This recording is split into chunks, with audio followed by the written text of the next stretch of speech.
Summer special perfect fruit custard recipe ఎలా చేయాలో చూసేద్దాము. ఈ రెసిపీకి మనకి ఫ్రెష్ మిల్క్ 4 గ్లాసెస్ అయితే తీసుకోవాలి.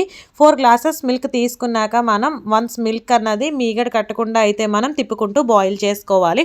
ఈ లోపల 4 స్పూన్స్ కస్టర్డ్ పౌడర్ కొద్దిగా మిల్క్ వేసుకొని మనం పక్కన పెట్టుకోవాలి. లంప్స్ ఏమీ లేకుండా నీట్గా అయితే మిక్స్ చేసుకోవాలి.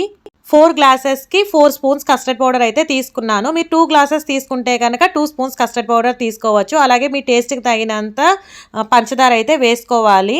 ఆ తర్వాత మనం ఇలాగా పంచదార అంతా మెల్ట్ అయ్యాక ఒకసారి మనం వేసుకున్న కస్టర్డ్ పౌడర్ని ఉండలేమి కట్టకుండా ఇలాగా మిక్స్ చేసుకోవాలి. ఒక 1 or 2 మినిట్స్ కుక్ చేస్తే సరిపోతుంది. వేడి మొత్తం చల్లారాక ఫ్రిడ్జ్లో పెట్టుకోవాలి. ఫ్రిడ్జ్లో పెట్టుకున్నాక మనకి కూల్ యమ్మీ కస్టర్డ్ని మీకు ఎంత కావాలో అంత తీసుకొని మీకు నచ్చిన ఫ్రూట్స్తో మీరు తినచ్చు.